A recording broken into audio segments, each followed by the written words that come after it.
I never thought I would find myself in this position, but here I am, writing this down as a way to process what happened. My name is Jake, and I've been married to Sarah for 7 years. On the outside, we had the perfect life, a cozy home in a nice suburb, careers that seemed stable, and even a golden retriever named Max. But beneath that shiny surface, things were beginning to crack. It started with little things. Sarah was always glued to her phone, texting late into the night, claiming she was working on an important project at the office. I would often catch her glancing at it with a smirk, and every time I asked who she was chatting with, she'd shoot me that irritatingly sweet smile and say something vague like, "just a colleague." I wanted to trust her, I really did, but those little hints of deception gnawed at me. Then there was the way she started dressing up more. She had always taken pride in her appearance, but suddenly she was sporting outfits that seemed a little too sexy for a day at the office. It felt like she was trying a little too hard, and I'd be lying if I said it didn't bother me. The suspicion was building, and while I pushed it down, I couldn't ignore the feeling that something was off. The real shock came when I decided to surprise her one afternoon. I had planned to bring home her favorite takeout and spend some quality time together. As I stepped into our house, I noticed it was unusually quiet. Normally, I'd hear her music playing or Max barking at the door. I called out her name, but got no response. It was then that I noticed her car wasn't in the driveway. That's when the pit in my stomach started to form. I decided to check my phone, and as I did, I received a text from one of my friends that sent chills down my spine. "Dude, I just saw Sarah with your financial planner, Mike. They looked cozy." I was momentarily stunned, a wave of disbelief washing over me. My heart raced as I tried to process what this meant. I pulled up my bank app to see if anything suspicious was going on there. As I scrolled through the transactions, I saw a charge that made my blood boil, a fancy dinner for two at a restaurant I knew was one of Sarah's favorites. I recognized the name of the place because we had celebrated our anniversary there a few years back. Anger washed over me as I put two and two together. I couldn't just sit there and let this unravel in my mind without confronting her. I downed the rest of my coffee, grabbed my keys, and drove over to Mike's office unannounced. When I arrived, a knot of anxiety twisted in my gut. I burst through the door demanding to see him. I could see the worry on the receptionist's face as she dialed for him. Mike emerged shortly after, looking bewildered, and then the truth flooded in when I noticed the way he shifted uncomfortably as I approached him. "Where is she?" I demanded, my voice low but filled with fury. He stammered, clearly not prepared for a confrontation. I don't know what you're talking about, Jake." That was it. I felt the world tilt beneath my feet. I needed to face Sarah. I had to hear it from her, and the thought of the confrontation made my heart pound louder than ever. As I drove back home, I was consumed by a whirlwind of emotions. I felt angry, betrayed, and utterly lost. I couldn't believe the woman I had devoted myself to, the woman I thought I knew, could do this to me. I was determined to confront her, to demand answers. Upon arriving home, I paced back and forth, waiting for Sarah to return. I could feel the tension building inside me, the anticipation of what was to come. This was going to change everything. When she finally walked through the door, I could see the surprise on her face.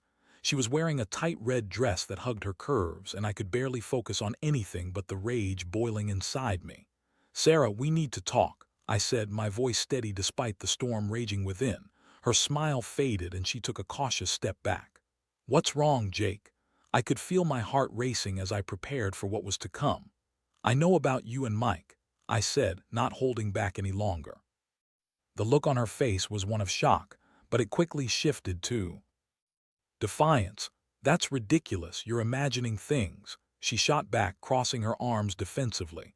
I felt the heat flood my face as I began to confront her with everything I had discovered. Her excuses rolled off her tongue like second nature, but deep down I could see the cracks forming in her facade. I was done listening to her lies. This was just the beginning. I had a plan, one that would bring both of them to their knees. It was time to take back control. I knew I couldn't just sit back and let this betrayal fester. I had to outsmart them both, prove that I was better, and show her what she had lost. As the night wore on, I made a decision. I was going to make sure she regretted this affair in a way she could never forget. I would use the very tools she and Mike had used against me. I would rise above them both, and they would both pay for their betrayal. The game was on, and I had no intention of losing. After that explosive confrontation with Sarah, my mind was racing, but I felt a strange sense of clarity beginning to settle. This was no longer about saving my marriage. It was about reclaiming my life and taking control of my own narrative. I had been blindsided by her betrayal, but I wasn't going to wallow in sadness or anger. No, the path before me was clear. I was going to outturn both her and Mike and ensure they felt the consequences of their actions. The first step in my revenge plan started with my career. I had always been a diligent worker, but I realized I could push harder and go above and beyond what was expected of me. I was in sales for a tech company, and I immediately set my sights on smashing my sales goals. I reached out to clients, tapped into new markets, and dedicated every waking hour to my job. I was fueled by a fierce determination to show both Sarah and Mike that I wouldn't just survive this betrayal, I would thrive. Meanwhile, I began to research investment strategies and the stock market. Mike had been managing my finances, and I knew that if I wanted to show them both, I needed to step up my game. I read everything I could find: books, online courses, articles, and started making my own investments. Initially, I felt out of my depth, but I soon found myself getting the hang of it. I made some risky plays that paid off, and slowly but surely, I started to build a small fortune of my own. As the weeks passed, I felt a shift in my mindset. I enjoyed the hustle, the challenge of climbing the corporate ladder, and the thrill of watching my investments grow. I even started networking with people in the finance sector. I wanted to learn from the best, and I was determined to become a key player on my own terms. While Sarah was out with Mike, living a fantasy I never knew existed, I was crafting my own success story. But I wasn't done with my plan. I needed to ensure Sarah would regret her decision. I began to gather evidence of her affair. I set up some discreet surveillance, planting a small camera outside our house to capture any interaction she had with Mike when he came over. I didn't want to just confront her again without proof. This time, I wanted irrefutable evidence that showed her exactly who I was. One evening, as I reviewed the footage, I felt my heart race. There it was, Sarah and Mike laughing together, too close for comfort. They shared a kiss when she thought no one was looking. The sight of it sent a pang of pain through me, but I quickly pushed it aside. I was beyond that now. I was ready to show them both what a mistake they had made. With this new evidence in hand, I started plotting my next move. I decided that it was time for a big reveal.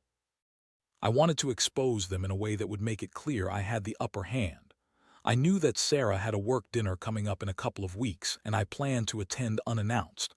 That meant I could confront her in front of her colleagues and friends, ensuring that her embarrassment would be public. As the day of the dinner approached, I focused on maintaining my composure. I could feel the anticipation building within me. I dressed the part, looking sharp and confident, knowing that I would make an impression. I wanted Sarah to see me as a man who had taken control of his life, not a victim of her betrayal. When I arrived at the venue, I took a moment to gather my thoughts.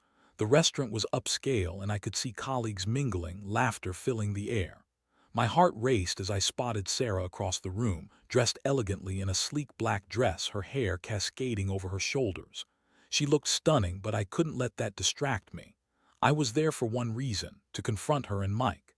As I made my way through the crowd, I felt the adrenaline coursing through my veins. I spotted Mike standing by the bar, sipping a drink and chatting with another woman. I approached, and he didn't see me coming until I was right in front of him. "Mike," I said, keeping my voice steady but filled with a calm authority. He turned, looking genuinely surprised, then quickly composed himself. "Jake, what are you doing here?" "Oh, just thought I'd drop in," I replied, a smirk forming on my lips. "I wanted to see how you're doing with my finances." He stammered, clearly feeling the tension in the air. Everything is going well. We've got some good opportunities coming up." I could see the sweat forming on his brow as I leaned in closer. "I hope you're not too busy to be seeing my wife too." Before he could respond, I glanced over at Sarah, who had spotted me. Her expression shifted from confusion to horror as she realized what was happening. She approached, her demeanor instantly changing as she put on a facade of calm. "Jake, what are you doing here?" she asked, feigning innocence. I looked her dead in the eye. "Sarah, I thought we could have a little chat. Right here, right now." The room felt electric with tension as I could sense the eyes of her colleagues on us. I didn't care who was watching. I was here to make a statement. "I've seen the way you and Mike have been cozying up to each other," I said, my voice level but laced with venom. "You both thought I wouldn't find out. Well, I did, and I have proof." I could see her face pale as I reached into my pocket and pulled out my phone. I clicked through the video, playing it for everyone to see.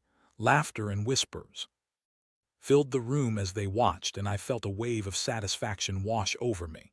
"You both think this is a game," I continued, looking straight at Mike. "Well, welcome to my world. I'm going to make sure you both regret every single moment of this." I turned back to Sarah, my heart racing as I felt the weight of the moment. "You thought you could replace me. You're going to learn just how wrong you were." The room erupted in murmurs, and I could see Sarah's facade crumbling. She looked furious, but I didn't care. This was my moment, and I was going to own it. As I stepped back, leaving them to deal with the fallout of my revelation, I felt a mix of triumph and liberation. I was no longer the man she could take for granted. I was reclaiming my power, and I wasn't going to stop until I had outdone them both. I had a plan, and I was going to execute it flawlessly. What happened next would change everything, but for the first time in weeks, I felt in control. The aftermath of my explosive revelation at the dinner was nothing short of chaotic. I had left Sarah and Mike to grapple with the fallout, a sense of satisfaction washing over me as I stepped out into the cool night air. I knew I had made a substantial impact, but I also knew that this was just the beginning of my journey towards revenge and reclaiming my life. In the days that followed, things escalated quickly. Sarah's colleagues were buzzing about the confrontation, and I could sense the shift in her attitude when we crossed paths at home. Although she tried to act unaffected, the tension was palpable. She would hurl snide remarks over her shoulder and attempt to belittle me, but I remained unyielding. I refused to engage in her mind games. I had no intention of allowing her to manipulate the narrative anymore. As for Mike, I began to dig deeper. I contacted a private investigator who specialized in financial fraud. I wanted to know just how deep his involvement with Sarah went, and if there were any shady dealings that could be exposed. I needed to ensure that he would also suffer the consequences of his actions, just as much as Sarah would. The investigator assured me he would look into it and report back with any findings. At work, I continued to excel. My sales figures soared, and I earned accolades from my management. They noticed the change in my demeanor and the way I handled my accounts. I was no longer just an employee. I was becoming a key player in the company's strategy. I was getting closer to a promotion, and I could feel it within my grasp. It was invigorating, especially knowing that I was accomplishing this on my own terms, despite the personal turmoil I was facing at home. Then came the day I received a call from the private investigator. "Jake, we've got some interesting findings about Mike," he said, his tone serious. I leaned forward, heart racing. My instincts had told me there was more to uncover. "He's been involved in some questionable investments, and it looks like he's been skimming off the top of client accounts," the investigator continued. "I'll send you the full report, but it seems he's been taking advantage of your trust, and it could potentially be illegal." I felt a surge of adrenaline course through me. This was the leverage I needed. I had no intention of letting Mike get away with his betrayal, and this information was the perfect opportunity to take him down. I knew that if I played my cards right, I could not only undermine him but also potentially ruin his career. It was time for me to put my plan into action. The next step was to confront Mike again, not at the restaurant but in a more private setting. I arranged to meet him under the pretense of discussing my investments. I wanted him to feel comfortable before I dropped the bombshell. We met at a coffee shop, and as he sat across from me, he was all charm and smiles, completely unaware of what was coming. "Hey Jake, great to see you. How's everything going?" Better than ever, actually, I replied, keeping my tone light. I've been thinking about our last conversation and wanted to talk about some adjustments to my portfolio. He nodded, leaning in slightly. Sure, I'm all ears. That's when I made my move. I pulled out the printed report from the investigator and slid it across the table toward him. Before we go any further, I think we need to discuss this. His smile faltered as he glanced at the document, confusion quickly replaced by a look of panic.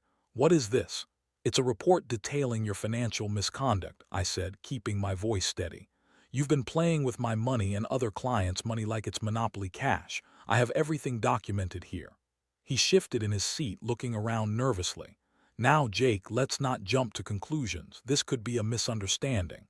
I cut him off. Misunderstanding? You think I'm going to let this slide? You've betrayed my trust, and now I'm going to make sure you pay for it. As I watched the realization settle in, I felt an unexpected rush of empowerment. I was no longer the man who had been blindsided by betrayal. I was taking control of my own narrative, and it felt exhilarating. You know, I could take this to the authorities, I said, leaning back and letting the weight of my words hang in the air.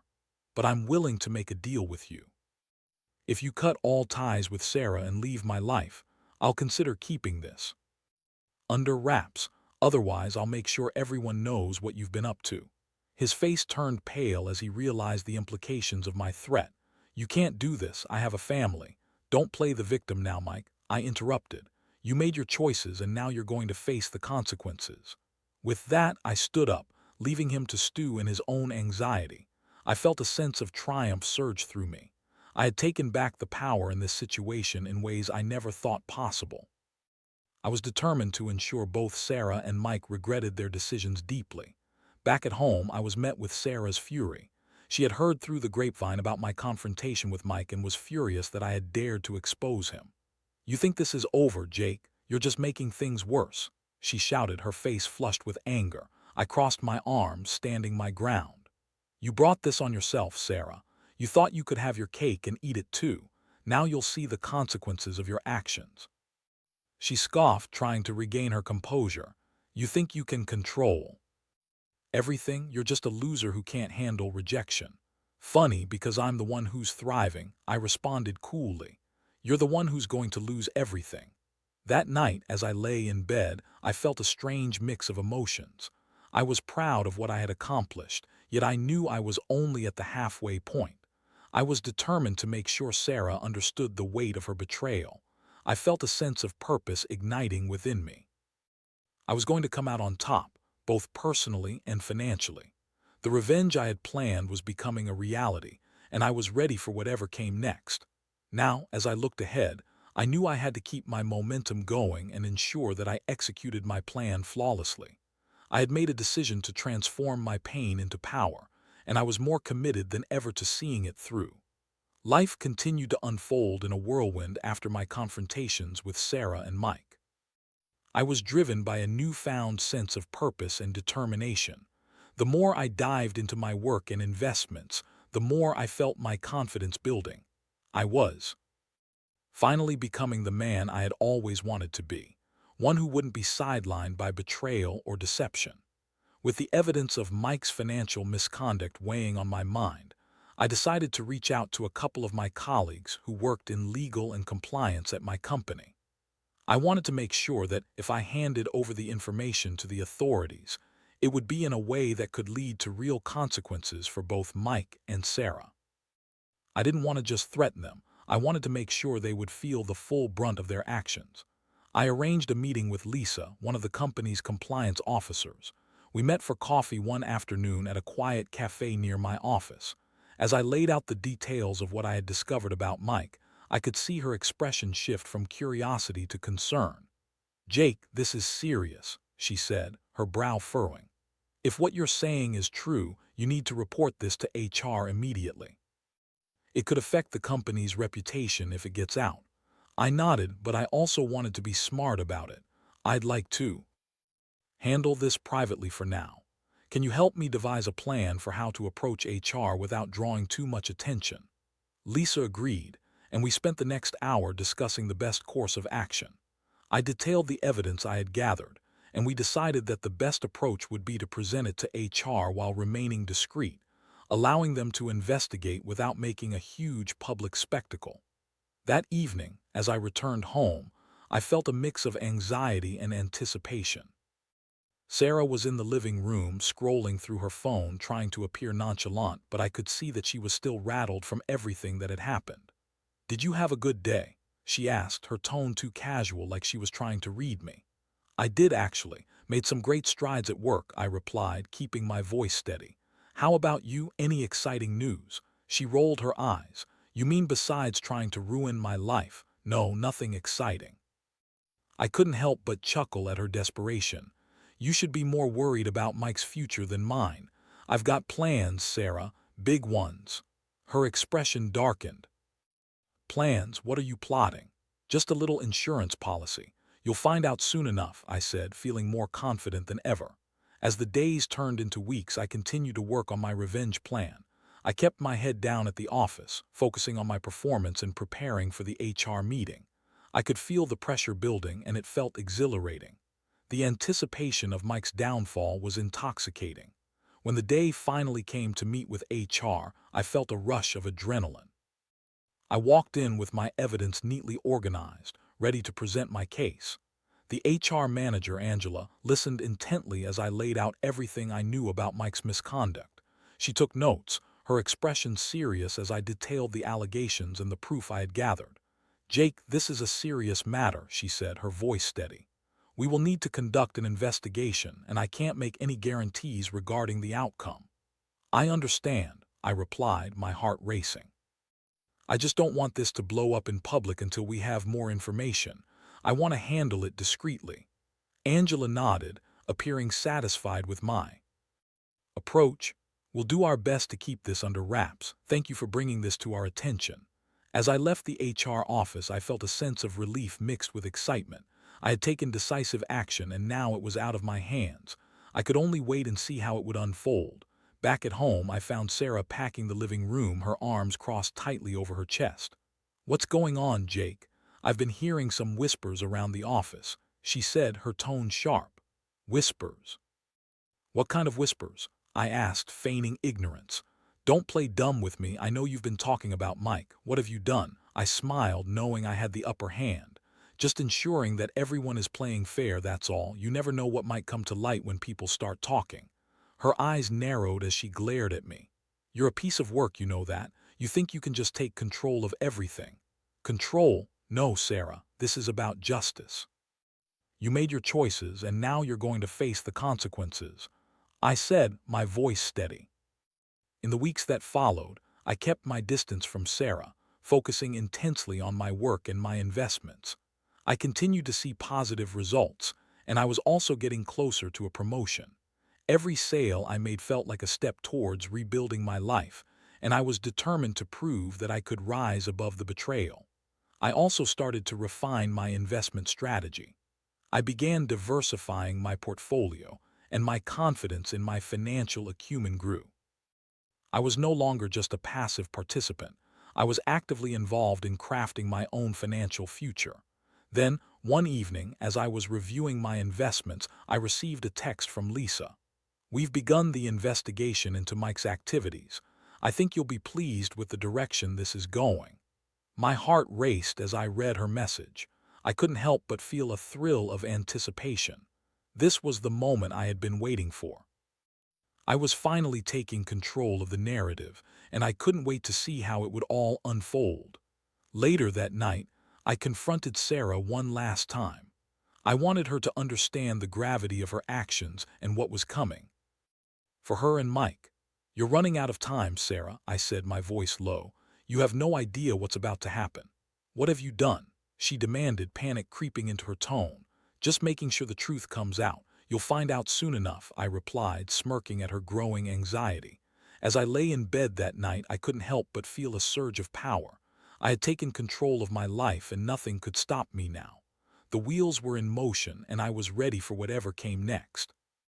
It was clear that both Sarah and Mike were about to face the consequences of their actions, and I was prepared to watch it all unfold from the sidelines. I had transformed my pain into purpose, and the taste of vengeance was sweet. As the days turned into a blur of anticipation and newfound resolve, I felt a sense of empowerment like never before. Each passing moment brought me closer to the culmination of my plan. I was no longer just reacting. I was actively shaping my destiny. The investigation into Mike's financial misconduct escalated quickly. I received regular updates from Lisa, and it was becoming clear that Mike was in deep trouble. The HR department had uncovered irregularities in his transactions, and whispers of his potential termination began to circulate. It was almost too good to be true, and every time I received another piece of news, it only fueled my desire for revenge. Meanwhile, Sarah's demeanor became increasingly erratic. It seemed that she was desperately trying to control the narrative and keep her life from unraveling. I could see the stress etched on her face as I watched her frantically text and make phone calls, trying to hold on to the fragments of her world. One evening, I returned home after a long day of work, and the tension was thick in the air. Sarah was sitting on the couch, her face buried in her hands as she processed everything that had happened. I could tell she was at her breaking point, and for a moment, I felt a twinge of sympathy, but that quickly faded as I remembered her betrayal. "Hey," I said, keeping my tone neutral as I entered the living room. "You look like you've had a rough day." She shot me a glare. "You think this is funny? You've ruined everything." I leaned back against the kitchen counter, crossing my arms. "You did that yourself, Sarah. You made your choices." "I didn't want it to come to this," she shouted, frustration spilling over. "I made a mistake, okay? Can't we just work this out?" "Work it out?" I echoed incredulously. "You think I'm just going to forget what you did? You've humiliated me, and now you want me to play nice." She opened her mouth to argue, but I could see the defeat in her eyes. "What do you want from me, Jake? What will it take for you to forgive me?" I raised an eyebrow. "Forgiveness, that's not on the table anymore. You've crossed a line, and I'm done letting you manipulate me." As I turned away, I could hear her voice shaking. "What are you planning to do?" "Just wait and see," I said, my heart racing with excitement. I knew that the moment of reckoning was approaching, and it felt exhilarating. The next day, I received a call from Lisa. "Jake, I have some news." My heart raced as I leaned in closer to hear her words. "We've confirmed several instances of misconduct on Mike's part, and HR is moving forward with disciplinary action." "Disciplinary action?" I asked, unable to hide my glee. "Yes, they're preparing to terminate him. We may need you to provide a formal statement regarding your experience and evidence." I felt a rush of triumph at the thought of Mike facing real consequences for his actions. "I'll do whatever it takes," I replied, my voice steady. "This ends now." That evening, I drafted my statement, detailing everything I had witnessed and experienced. I knew that my words would carry weight, allowing the company to take a hard stance against Mike's behavior. It felt good to be in control, knowing that I was contributing to his downfall. The following week, I found myself sitting in a boardroom, surrounded by HR representatives and legal counsel. My heart raced as I presented my case, laying out the entire timeline of events and backing it up with the evidence I had gathered. I could sense the weight of my words, and I knew I was making an impact. Afterward, I was informed that Mike would be terminated immediately, and his actions would be reported to the relevant authorities for further investigation. I couldn't help but feel a surge of satisfaction as I left the meeting. I had done it. I had taken back control of my life. Over the next few days, I watched as the fallout unfolded. News of Mike's termination spread like wildfire, and I could see the change in Sarah's demeanor. She was now living in a world of panic and uncertainty, and I knew I had achieved my goal. One evening, I came home to find her sitting at the kitchen table, her eyes red from crying. "Jake, you don't have to do this. We can still fix this," she pleaded, desperation creeping into her voice. "I don't want to fix anything, Sarah," I replied, my tone firm. "You made your bed and now you have to lie in it. Please just listen to me. I need you right now," she said, tears streaming down her face. "I'm scared. Everything is falling apart." I felt a flicker of empathy, but I quickly extinguished it. "You brought this on yourself. You chose to betray me. And now you're facing the consequences. What did you expect?" She stared at me with a mixture of fear and anger, her resolve crumbling. You were supposed to be my partner. Why are you doing this? Because you chose your partner poorly, I shot back. You thought you could replace me with Mike, and now look at where that gotten you. Her silence spoke volumes, and as I walked away, I felt a weight lift off my shoulders. I had finally taken control of my life, and Sarah's panic was just the collateral damage of her choices. The next week, I received a final update from Lisa. The investigation was complete, and Mike had been officially reported for fraud. He was facing legal repercussions, and I felt a rush of vindication. As I sat there, reflecting on the past few months, I realized how far I had come. I had turned my heartbreak into triumph, reclaiming my life from the ashes of betrayal. I was no longer the man who had been blindsided. I had risen above all of it, and I was ready to move forward and embrace the future. I had learned valuable lessons along the way about trust, resilience, and the importance of standing up for myself. As I contemplated the next chapter, I felt a sense of excitement for what lay ahead. I was no longer defined by my past, but rather empowered by my ability to take control. And as I prepared to take the next steps in my career and my life, I knew that I had emerged stronger, wiser, and ready to face whatever challenges awaited me. The journey had been painful, but it had forged me into someone I could finally be proud of. I was ready for a new beginning. As the dust began to settle from the chaos of the past few months, I realized I was finally free. Free from the toxic relationship with Sarah, free from the betrayal of Mike, and free to pursue a future that was truly my own. I had spent so long living in the shadow of her deceit, but now I was ready to step into the light. The fallout from Mike's termination had been swift and unforgiving. He had lost not only his job, but also his reputation in the industry. Word about his fraudulent activities had spread, and I could only imagine how he was handling the consequences. I felt a sense of satisfaction knowing he was facing the repercussions of his actions. In an odd way, it was almost a relief to know that justice had been served. Sarah, on the other hand, was a different story. I had watched her spiral into despair as her life unraveled. Friends and family began to distance themselves from her, and I could see the toll it was taking on her. I felt a mix of pity and anger every time I saw her. She had made her choices, and now she was living with the fallout. One evening, as I sat on the couch going over some financial projections for my newly diversified portfolio, I heard the front door creak open. It was still early, and I assumed Sarah had returned home from work. I had been keeping to myself, focusing on my own growth, but I knew it was only a matter of time before we had to face each other again.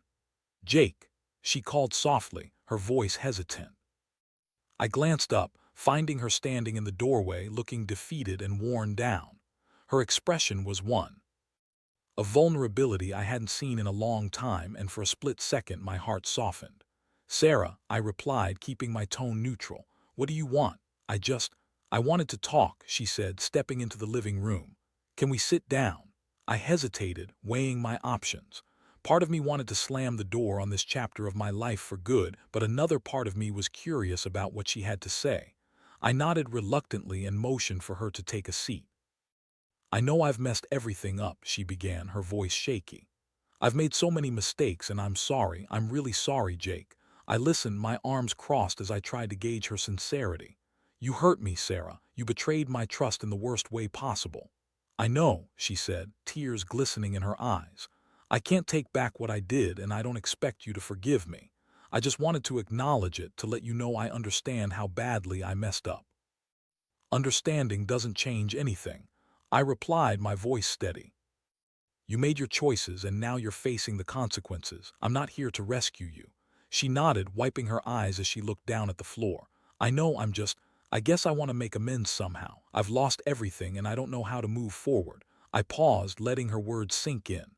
"This isn't about me helping you, Sarah. You need to figure this out on your own. You need to take responsibility for your actions." "I will," she promised, her voice cracking. "I have to. I'm going to therapy, and I'm trying to get my life back on track. I just wanted you to know that I recognize the damage I've caused." I studied her for a moment, trying to assess whether this was genuine or just an attempt to manipulate me one last time. The woman sitting in front of me was not the same confident, self-assured person I had married. She was vulnerable and broken, and while part of me felt sympathy, I wasn't about to let it cloud my judgment. "I hope you do get help, Sarah," I said finally, "but do expect me to be part of that journey. I need to focus on my own life now." "I understand," she replied softly, her voice barely above a whisper. "I just wanted you to know that I'm sorry, and I hope someday you can find it in yourself to forgive me." I nodded, but I didn't give her any promises. In that moment, I realized how far I had come. I had taken the pain of betrayal and transformed it into something powerful. I had rebuilt my life and emerged stronger, wiser, and ready to embrace whatever came next. As the weeks went by, I focused on my career, my investments, and my personal growth. I had begun to foster relationships with my colleagues, and I even attended networking events to expand my connections. I felt invigorated by the new opportunities that were available to me, and I was shaping a future that was entirely my own. Eventually, I received an offer for a promotion that had been in the works for months. It was an incredible opportunity, and it felt like the universe was rewarding me for the hard work I had put in. I accepted the position with gratitude, knowing that I had earned every bit of it through my perseverance and determination. Looking back at the chaos that had consumed my life, I realized that I wouldn't change a thing. The betrayal had opened my eyes to my own strength, and I had emerged from it with clarity and purpose. I was no longer defined by what had happened to me. I was defined by how I had responded. As I moved forward, I kept my focus on building a new life, one filled with opportunities and potential. I had learned valuable lessons about trust, resilience, and the importance of standing up for myself. I vowed to never let anyone take advantage of me again. I had survived the storm, and as I stood on the other side, I felt a sense of peace settle over me. My journey had transformed me, and now I was ready to embrace the future with open arms. I was finally free, free to write my own story, free to pursue my dreams, and free to create a life that was entirely mine.